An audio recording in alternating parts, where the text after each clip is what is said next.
নমস্কার। কেমন আছেন আপনারা সবাই?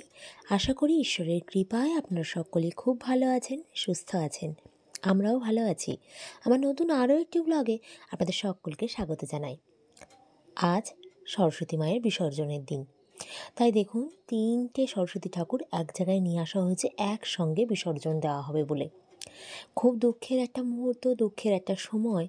এই সময়টা যেন চোখের জল আটকানো যায় না। মা এই দুদিন আমাদের সঙ্গে ছিলেন। কত আনন্দ, হাসি, খুশি, কত গান বাজনা আমাদের এই পাড়াতে হলো মাকে ঘিরেই। এটা যেন একটা বিষাদের সুর। আমাদের পাড়াতে যেখানে এক জায়গায় পুজো হয়েছে, আবার পাড়ার পুজো, বাড়ির পুজো, এই ৩টে মোট ঠাকুর এক জায়গাতেই আনা হয়েছে। ৩জনকে বরণ করে এখান থেকে বিসর্জন দেওয়া হবে। এটাও একটা আনন্দ।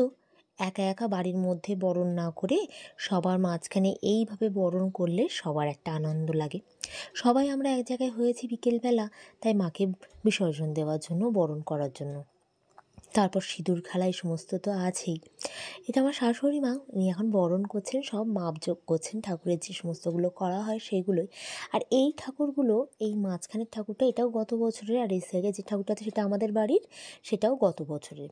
এবছরের ঠাকুর আমরা রেখে দিই ঘরে। মা সরস্বতীকে এই বছরের ঠাকুরটা বিসর্জন দিতে দিই না, গত বছরের ঠাকুরটা বিসর্জন দিয়ে দিই। তবে অনেকে গাছতলায় রেখে আসে, আমরা আবার সেটা মানতে নারাজ। আমরা গাছতলায় ঠাকুরকে রেখে আসতে বিশ্বাসী নই। কত কষ্ট হয়, কত দেখি যে গাছতলায় পড়েই থাকে, ঠাকুরের কত রং চং উঠে যাচ্ছে। হয়তোবা ঠাকুরমশাই যখন দড়িটা কেটে দিয়ে যান, সুতোটা কেটে দিয়ে যান, তখনই মা জলে চলে যান, তবুও দেখতে খারাপ লাগে। ওই জন্য আমরা প্রথম থেকে এই নিয়মটাই করেছি যে মাকে আমরা গাছতলায় রাখবো না, মাকে সোজাসুজি আমরা বিসর্জনই দিয়ে দেবো। আপনাদের সেই বিসর্জনটাই আপনাদের সঙ্গে শেয়ার করছি। আপনাদের কেমন লাগলো অবশ্যই আমাকে জানাতে ভুলবেন না। আর আপনারা এই বছরের সরস্বতী পুজোটি ঠিক কেমন করে কাটিয়েছেন সেটাও আমাকে জানাতে ভুলবেন না। মা সরস্বতী আমাদের পাড়াতে বা বাড়িতে দুদিন মতো ছিলেন। তো প্রত্যেকদিন সন্ধ্যাবেলা না একটা আনন্দ হতো। প্রত্যেকদিন সন্ধ্যাবেলা পাড়ার যত ছেলেমেয়েরা আছে তারা একটা প্রতিযোগিতামূলক খেলা কিংবা নাচ এই সমস্ত করতেন, খেলা করতো। এই সমস্ত না খুব মিস করবো। বছরের পর বছর এইটা আমরা ধরে এসেছি। পাড়ার কচিকাঁচারা মিলে এই খেলাধুলো, বাচ্চাদের খেলা, নানান রকম নাচ এই সমস্তগুলোর আয়োজন করে। তো এই জিনিসটা আমরা খুব মিস করি। প্রত্যেক বছর মা সরস্বতী যখন আসেন তখন এই আনন্দটুকু নিয়ে আসেন। মা সরস্বতীর পুজো তো হবে, তার একটা আনন্দ, উপরন্তু উপরি পাওনা হিসাবে এই খেলাধুলোকে পাই। মা সরস্বতী, ওই জন্য বলছি, মা সরস্বতী যখন আসেন এক বোঝা আনন্দ নিয়ে আসেন, আবার যখন চলে যায় তখন বিষাদের সুর, কান্নার সুর। আমার মনে হয় আবার এই একটি বছর পরে আবার এই আনন্দটুকুনি পাবো। বিসর্জনের দিন আমার মেয়ের পড়া ছিল, পড়তে যাবে এই মতো সময় জানতে পারছে যে আজকে খেলা হবে পাড়াতে। তো আর কি, এই একটা দিন ওর পড়াটা মিস গেল। তবু আমি ভাবলাম না, বাচ্চা মানুষ, এই একটা দিনের আনন্দ মিস করতে চায় না। আবার সেই একটা বছর পর মা আসবেন, আবার সেই আনন্দ একটা বছর, সেই তো পড়াশুনো করবে, পড়াশুনোর মধ্যেই থাকবে। তবে আজকের দিনটা ছেড়ে দেওয়া যাক, এই আর কি। তো ৩ জনকেই একসঙ্গে বরণ করছে। কত সুন্দর একটা অপরূপ মুহূর্ত লাগছে দেখুন। বাড়িতে একা একা আমাদের এখানে কিছুই হয় না। একাভাবে একা সব কিছু করা এই সমস্ত হয় না। আমরা হই হুল্লোড়ের মধ্যেই বড় হয়েছি যেমন, আমার শ্বশুরবাড়িতেও ঠিক তেমনই। হই হুল্লোড় করে সমস্ত কিছু এক জায়গাতে পালন করা, একসঙ্গে একভাবে। নিজে বাড়ি বসে বসে ওই তো একার মতন আনন্দ, কিন্তু পাড়ার ১০ জনের সঙ্গে মিলে এই আনন্দের মুহূর্তটাই আলাদা। এটা আরেকজনের বাড়ি, এটা আমাদের বাড়ি কিন্তু নয়। ওর বাড়িতে উঠোনটা এই জিনিসটা আয়োজন করা হয়েছে। তো উনিই বললেন, এখানেই নিয়ে এসো, একেবারে সবার বরণটা একসঙ্গে হয়ে যাবে, দেখতেও ভালো লাগবে, একটা আনন্দের মধ্যে সব কিছু হবে। এবার মাকে সিঁদুর পরানোর পালা। আমরা নিজেরা যেরকম সিঁদুর খেলি, সেরকম মারও তো সিঁদুর খেলতে ইচ্ছা হয়।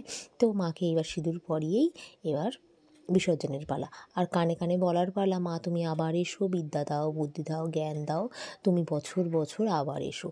এইটা মায়ের কানে বলে দেওয়া। আর মায়ের হাতের যে প্যাঁড়া মিষ্টিটা থাকে, সেটা সবার প্রতি একটা আকর্ষণ থাকে, যে মায়ের হাতের ওই প্যাঁড়া মিষ্টিটা যেন আমার ভাগ্যে একটু হয়। মা যেন আমাকে বিদ্যা দেয়, বুদ্ধি দেয়, বিবেক দেয়, সমস্ত কিছু জ্ঞান গম্যি সব কিছুই দেয়। আমাদের তো জ্ঞান গম্যির অভাব খুবই। তো মা সরস্বতীর কাছে এইটুকুই প্রার্থনা। আমার মেয়েকে তাই শিখিয়ে দিচ্ছিলাম যে এইটুকু তুমি চেয়ে নাও ঠাকুরের কাছে, যে মা তুমি আবার এসো আমার ঘরে, আমাদের বাড়িতে আবার তুমি এসো নতুন রূপে, নতুন সাজে। আর আমাকে বিদ্যা দাও, বুদ্ধি দাও, বিবেক দাও, জ্ঞান দাও, শক্তি দাও, আর পড়াশুনোটা যেন মা একটু ভালো করে করিও, আর আমার যেন একটু মাথাটা ঠান্ডা থাকে। এই সমস্তগুলি আমি পিছনে দাঁড়িয়ে দাঁড়িয়ে ওকে বলছিলাম, শিখিয়ে দিচ্ছিলাম বলতে পারেন। তা আপনারা মাকে ঠিক কেমনভাবে বরণ করেন আমাদের একটু জানাবেন। আমার বরণের আরও কিছু একটুখানি ক্লিপিংস ছিল, সেই ক্লিপিংসটা কী করে জানি না ডিলিট হয়ে গেছে বা কিছু হয়েছে। এই যে আমরা অনেকেই এখানে পিছনে ক্যামেরার পিছনে দাঁড়িয়েছিলাম, কিন্তু এইটা জানি না কীভাবে ডিলিট হয়ে গেছে। আপনাদের সঙ্গে আরও একটু শেয়ার করার ইচ্ছা ছিল, কিন্তু সেটা আর করতে পারিনি। কোনো কারণবশত হয়তো সেটা আমার ভিডিওতে মিস হয়ে গেছে। তা আপনাদের আজকের ভিডিওটি আমার ভিডিওটি আপনাদের কেমন লাগছে অবশ্যই আমাকে জানাতে ভুলবেন না। কমেন্টের মাধ্যমে অবশ্যই জানাবেন। আর অবশ্যই আপনারা সরস্বতী পুজোটি কেমন করে কাটালেন সেটাও আমাকে জানাতে ভুলবেন না। আর আমার ভিডিওটি যদি ভালো লেগে থাকে লাইক, শেয়ার, কমেন্ট করতে ভুলবেন না। সাবস্ক্রাইব করে দেবেন চ্যানেলটি। আর যদি বেশি বেশি ভালো লাগে, বেশি বেশি মানুষের কাছে পৌঁছে দেওয়ার জন্য একটা শেয়ার করে দেবেন। এইটুকুই বলার। এইটুকু বলতে গেলে আমি হাঁপিয়ে যাই। আপনারা জানেন আমি এইটুকু ঠিক ভালো করে বলতে পারি না, ওই জন্য আমার ভিডিওর শেয়ার হয়তো একটু কম পরিমাণেই হয়। এবার আমি মাকে একটু সিঁদুর পরিয়ে দিচ্ছি। মায়ের বাঁ হাতটা খুঁজে পাচ্ছিলাম না, মায়ের বাঁ হাতটা কোথায় যে আড়ালে ঢুকে গেছে সেটাই আমি খুঁজে পেয়ে উঠছিলাম না। তো সেটা খুঁজে খুঁজে বার করে সেখানে একটু সিঁদুর লাগিয়ে দিলাম, এই আর কি। তো সবাই মিলে এখন সিঁদুর খেলানো, সিঁদুর পরানো, আর এদিকে মিষ্টি, পান এই সমস্ত দিয়েই এখন মাকে দিচ্ছেন। মা যেন খুব ভালোভাবে মিষ্টি পান খেয়ে আমাদের কাছ থেকে বিদায় নেন। এইটা আমাদের একটা রীতি, পান থেতো করে মায়ের মুখে দেওয়া। এইটা বলতে পারেন একটা রীতি আমাদের এখানে, যে মিষ্টি, পান, জল সমস্ত কিছু মাকে খাইয়ে সিঁদুর পরিয়ে মাকে বিসর্জন দেওয়া। আপনারা দেখে বলুন তো মায়ের মুখটা ছলছল করছে কিনা। বিসর্জনে যাওয়ার আগে মায়ের মুখটা এরকমই বিষাদের সুরে সজ্জিত থাকে। তার মুখে কোনো হাসি থাকে না, কোনো কিছুই থাকে না, এরকম মুখটা ছলছলই করে। আমাদেরও যেরকম বাপের বাড়ি থেকে শ্বশুরবাড়ি আসতে গেলে তখন মুখটা একটু ছলছল করে, ঠিক তেমনই মায়েরও বাপের বাড়ি থেকে যখন শ্বশুরবাড়ি আবার চলে যান তখন মায়ের মুখটা এরকম ছলছল করে, যেন মনে হয় মা যেতেই চাইছেন না আমাদের ছেড়ে। কিন্তু কী আর করা যাবে, প্রকৃতির নিয়মে তাকে আবার ফিরে আসার জন্য তাকে চলে যেতেই হবে।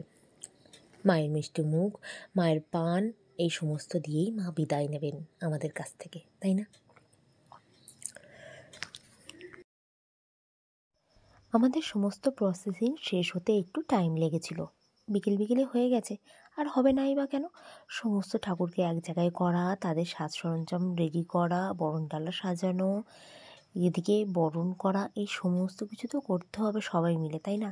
তাই জন্য একটু দেরি হয়ে গিয়েছিল। তবে দেরি হয়েছে, ধীরে সুস্থ হয়েছে, সব কিছু সুন্দরভাবে হয়েছে। এটাই তো কাম্য, তাই না? যে সব কিছু সুন্দরভাবে হবে, সব কিছু পরিপাটিভাবে হবে।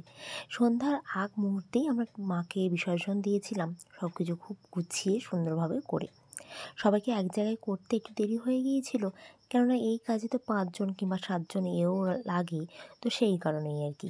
তো তাই যাই হোক, সমস্ত কিছু কমপ্লিট হয়েছে খুব ভালোভাবেই, এটাই একটা আনন্দের বিষয়। আপনাদেরও কি ওখানেও কি বরণ এইভাবে হয় আমাকে জানাতে ভুলবেন না। আপনাদের এত বলি যে আমাকে একটু কমেন্টস করবেন, আপনারা কে কোথা থেকে আমার ভিডিওগুলি দেখছেন বা কিছু, আপনারা কোনো কমেন্টসই করেন না আমাকে। আমি জানতেই পারি না যে আপনারা কোথা থেকে করছেন কিংবা কী, আমি তাহলে আমার ভিডিওতে আপনাদের নামগুলোও বলতে পারি। এটাই আপনাদের কাছে কাম্য, যে আপনারা কে কোথা থেকে বলছেন, কী বলতে চাইছেন, আমার ভিডিও দেখে ভালো লাগছে, খারাপ লাগছে, কী লাগছে, তো সেটা আমাকে বলতে পারেন। আমি অবশ্যই আপনাদের নাম সহ আমার ভিডিওতে বলবো। অবশ্যই আপনাদের যে আমার যদি কোনো ভিডিওতে ভুল হয়ে থাকে বা যাই হোক কিছু হয়ে থাকে, অবশ্যই সেটা আমি শুধরে নেওয়ার চেষ্টা করব। অবশ্যই কমেন্ট করবেন, আপনাদের কমেন্ট পড়তে আমার ভীষণ ভালো লাগে। যাই হোক, সমস্ত প্রসেসিং আস্তে আস্তে কমপ্লিট হওয়ার দিকে চলছে। এই হচ্ছে শেষ মুহূর্তের পালা। এইবার তো এই সমস্ত করেই সিঁদুর খেলা। তো সিঁদুর খেলাটা আবার আপনাদের সঙ্গে শেয়ার করতে পারিনি, তখন খুব ব্যস্ততার মধ্যে ছিলাম। কেন এদিকে বিকেলও হয়ে পড়ে সন্ধ্যার দিকে এগোচ্ছে তখন টাইমটা। তো এবার মাকে তো বাইরে বার করতেই হবে। তো এই আর কি। তো এইখানে যার যার ঠাকুর নিয়ে শেষে চলেছি আমরা আমাদের এই পুকুরটার দিকে। আমাদের বাড়ির সামনে যে পুকুরটা আছে সেখানেই সমস্ত ঠাকুর বিসর্জন দেওয়া হয়। পুকুরটা উৎসর্গ করা বলে। আমাদের তাই নদীতে যেতে হয় না বা অন্য কোথাও যেতে হয় না। এই পুকুরেই সমস্ত বিসর্জন হয়। এত বড় দুর্গাপুজো হয় পাড়াতে, সেও এই পুকুরেই বিসর্জন করা হয়। বলা হয় কিছু কিছু পুকুর যেরকম উৎসর্গ করা থাকে, আমাদের এই বাড়ির সামনের পুকুরটা উৎসর্গ করা। তো সমস্ত কিছু ঠাকুর বিসর্জন থেকে শুরু করে সমস্ত কাজ এই পুকুরে করা যায়।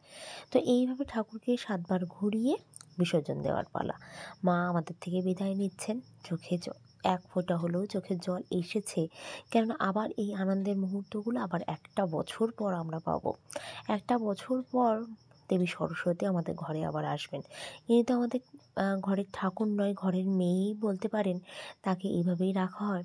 ওই যে বলি, আমাদের গ্রাম্য অঞ্চলে এই সমস্ত ঠাকুরের প্যান্ডেল ওই ঘরের কাপড় চোপড়, বেড কভার এই সমস্ত দিয়ে হয় বলে এনাকে অনেকটা বাড়ির মেয়ের মতনই লাগে।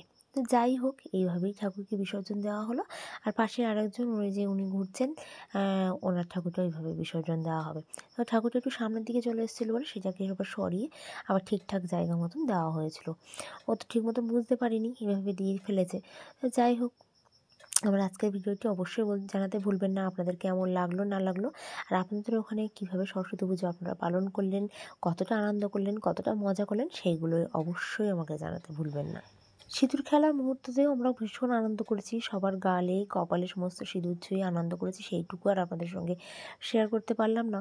এই জন্য আমার একটু খারাপ লাগছে খুব, যে আপনাদের সঙ্গে সিঁদুর খেলাটাও একটু শেয়ার করার দরকার ছিল। আপনারা বুঝতে পারতেন যে আমরা একসঙ্গে মিলে ঠিক কতটা আনন্দ করি। তবে এখন নিশ্চয়ই বুঝতে পারছেন যে কতটা আনন্দ করি আমরা সবাই। তো বিকেলবেলা সবার এই পুকুর ধার বরাবর সবাই তাকিয়ে দেখছেন যে কী হচ্ছে না হচ্ছে, কী করছে এরা। তো সবাই আছে, এটাই একটা আনন্দের বিষয় আমাদের এখানে, যে সব কিছু একসঙ্গে হওয়াতে সবাই খুব আনন্দ করি। কিন্তু সেই আনন্দের মুহূর্তটা ক্যাপচার করতে পারিনি, এর জন্য অনেক অনেক সরি আপনাদের কাছে চেয়ে নিচ্ছি। আপনারা সেই মুহূর্তটা সাক্ষী থাকতে পারলেন না, বা সেই মুহূর্তটা আপনাদের সঙ্গে শেয়ার করতে পারলাম না। তো চলুন বন্ধু, আজকে ভিডিওটাও আপনাদের সঙ্গে এইভাবেই শেষ করছি। আজকে ভিডিওটা ঠিক ব্লগ ভিডিও নয়, একটু অন্যরকম ভিডিও আপনাদের সঙ্গে শেয়ার করলাম। আপনাদের কেমন লাগলো অবশ্যই কিন্তু জানাতে ভুলবেন না। আমি বুঝতেও পারবো না যে আপনাদের ঠিক কেমন লাগছে না লাগছে। আজকে অন্য দিন ডেইলি ব্লগ শেয়ার করি আপনাদের সঙ্গে, আজকে আর সেই ডেইলি ব্লগটা বাদ দিয়ে একটা অন্যরকম একটা ভিডিও, মা সরস্বতীর বিসর্জনের ভিডিওটাই আপনাদের সঙ্গে শেয়ার করলাম। তো আজকের মতো ভিডিওটাও আমি এখানেই এন্ড করব। আপনারা সকলে খুব ভালো থাকবেন, সুস্থ থাকবেন এবং সাবধানে থাকবেন, নিজেদের শরীরের খেয়াল রাখবেন। আজ তাহলে আসি, আপনারা সকলে ভালো থাকবেন। আর আমার ভিডিওটা লাইক শেয়ার কমেন্ট করতে ভুলবেন না। আর আমার ভিডিওটা যদি ভালো লেগে থাকে অবশ্যই প্রচুর মানুষের কাছে পৌঁছে দেওয়ার জন্য শেয়ার করবেন। অবশ্যই চ্যানেলটা সাবস্ক্রাইব করে আমার পাশে থাকবেন। আজ আসি, দেখা হবে নতুন কোনো ব্লগের মাধ্যমে, নতুনভাবে, নতুন ডেলি ব্লগের মাধ্যমে। আজ আসি, আপনাদের থেকে বিদায় নেব।